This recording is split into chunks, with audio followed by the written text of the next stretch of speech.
जय हिंद, नमस्कार। मैं मोहन पाठक और आज बात करेंगे प्रधानमंत्री द्वारा अपने कार्यकर्ताओं को संबोधित करते हुए यूसीसी पर जो उन्होंने बयान दिया है उसको लेकर हम एनालिसिस करने वाले हैं कि अब तक मोदी ने क्या क्या काम किए हैं और क्या चीज़ें हुई हैं। तो 3-4 क्वेश्चन हम लेके चलेंगे और उसी को एनालिसिस करने की कोशिश करेंगे। उम्मीद है कि आपको चीज़ें समझ में आ जाएंगी। और समझने से पहले आपको बता देते हैं कि क्या है यूसीसी।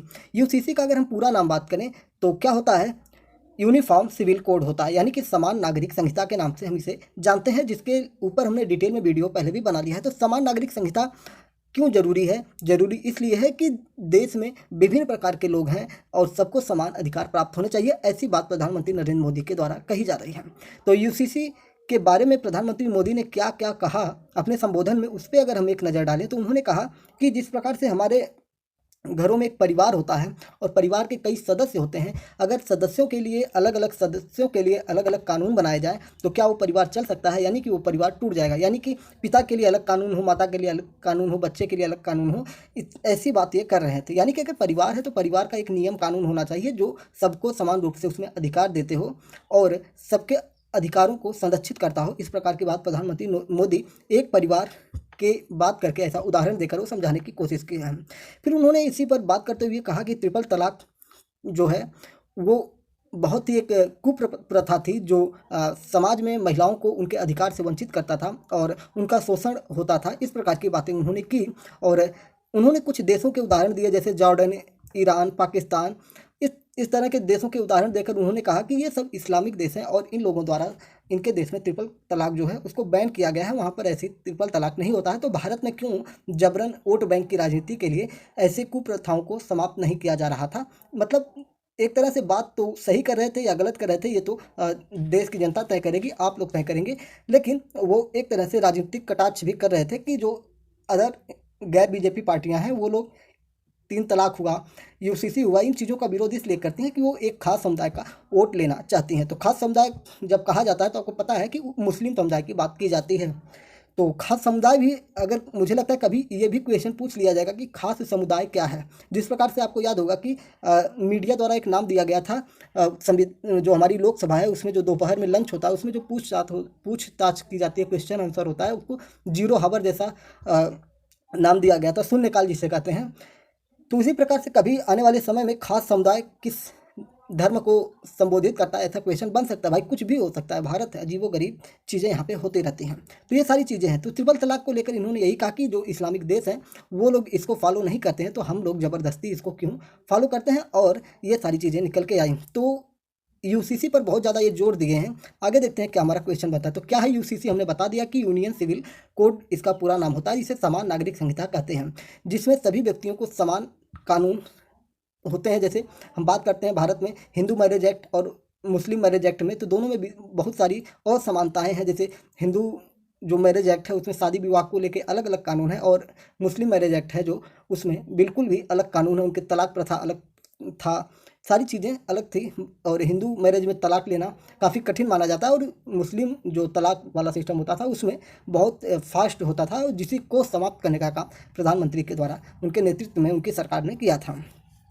पीएम मोदी ने क्या क्या किया है? तो अगर हम बात करें कि बड़े ऐसे मुद्दे जो हैं जो इनके मैनिफेस्टो में होता था, जो इनके घोषणा पत्र में होता था, प्रधानमंत्री यानी कि बीजेपी पार्टी के घोषणा पत्र में था, इन्होंने अब तक क्या क्या चीज़ें समाप्त की हैं उन पर अगर हम चर्चा करेंगे तो बात करते हैं। तो धारा 370 जो थी वो भारत के लिए एक काला धब्बा के समान था, और उसको हटाने का काम प्रधानमंत्री के नेतृत्व में होता है, जो भारत सरकार द्वारा की जाती है। धारा 370 को जम्मू कश्मीर से हटाया जाता है और भी चीज़ें वहाँ पे हटाकर वहाँ पे उसका विलय एक तरह से पूर्ण रूप से भारतीय संविधान में कर लिया जाता है, और वहाँ पे पूरे भारत में जो नियम कानून है उसको वहाँ पे लगा दिया जाता है। चुनाव प्रक्रिया हुआ, यहाँ तक कि भारत का जो फ्लैग होता है, जो तिरंगा होता है, वो जम्मू कश्मीर में मान्य नहीं होता था। वहाँ का अलग तिरंगा होता था, वहाँ का अलग संविधान था। तो धारा 370 हटने के बाद भारत का संविधान भी वहाँ पे लागू हो गया, साथ ही साथ भारत का जो ध्वज था, तिरंगा, वो भी अब वहाँ के लाल चौक पे फहराता हुआ दिखाई देता है।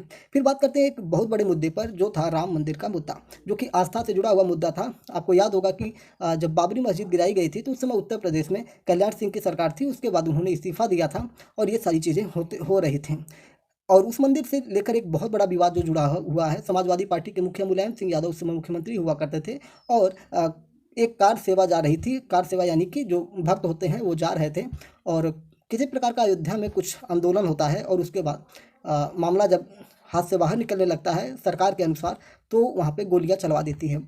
बताया जाता है कि वहाँ की नदी में सैकड़ों सैकड़ों लाशें गिरी पड़ी थीं और डाटा जो था, डाटा कुछ क्लियर ना निकल के आ पाया। तो ये सारी चीज़ें थी जो कि राम मंदिर से लेकर पूरे भारत में विवाद बना हुआ था, हिंदू मुस्लिम तनाव हुआ करता था।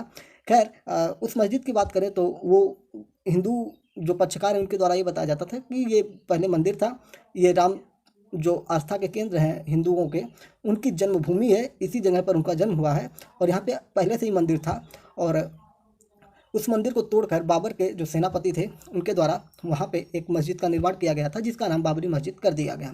फिर उसके बाद इस मस्जिद को गिरा दिया जाता है और उसके बाद अब देखिए सुप्रीम कोर्ट के आदेश से वहाँ पर मंदिर का निर्माण हो रहा है, लेकिन इसका पूरा क्रेडिट बीजेपी लेना चाहती है, यानी कि नरेंद्र मोदी लेना चाहते हैं। और नरेंद्र मोदी ने उसके लिए वहाँ पे जाकर उसका जो स्थापना होती है, यानी कि वहाँ पे जो शुरुआत होती है, उद्घाटन होता है, एक तरह से उसको कह सकते हैं हम भूमि पूजन कह सकते हैं। तो मंदिर का जो भूमि पूजन था उसकी नींव जब रखी गई तो वहाँ पे प्रधानमंत्री ने खुद अपने हाथों से उसकी नींव रखी। साथ ही साथ उत्तर प्रदेश के मुख्यमंत्री योगी आदित्यनाथ, उत्तर प्रदेश के राज्यपाल और भी कई विशिष्ट जन वहाँ पे नजर आए थे। तो ये सारी चीज़ें थी। उसके बाद बहुत सारे छोटे बड़े कानून आए, उसी में प्रधानमंत्री के द्वारा एक बड़े कानून को लाया जाता है जिसे कहा जाता है किसान बिल आया था, जिसका विरोध होता है और सालों साल दिल्ली बॉर्डर को सीज किया जाता है किसानों के द्वारा। और उसके बाद प्रधानमंत्री नरेंद्र मोदी के द्वारा 2017 चुनाव के आसपास इस बिल को, ठीक है 2017 नहीं, जब उत्तर प्रदेश का ये विधानसभा चुनाव आया था तो उस समय किया गया था। आई थिंक 2019 की बात हम कर रहे हैं, ठीक है। तो 2019 में जब ये बिल आया तो ये वहाँ पे चीज़ें हो गई थी। तो ये विधानसभा चुनाव के आसपास इसको वापस लिया गया था, मुझे डेट एग्जैक्ट याद नहीं आ रही, आप लोग थोड़ा देख लीजिएगा। तो उस बिल को वापस ले लिया गया था। तो ये उनका काम तो था नहीं, मतलब ये उनके द्वारा वापस लिया गया। ये सबसे बड़ा बीजेपी के करियर पर धब्बा पड़ा है इनके 9 साल के कार्यकाल में, जिसको इनको वापस लेना पड़ा है। साथ ही साथ और भी चीज़ें हैं, राष्ट्रीय अंतर्राष्ट्रीय सुरक्षा को लेकर भी इन्होंने काम किया है।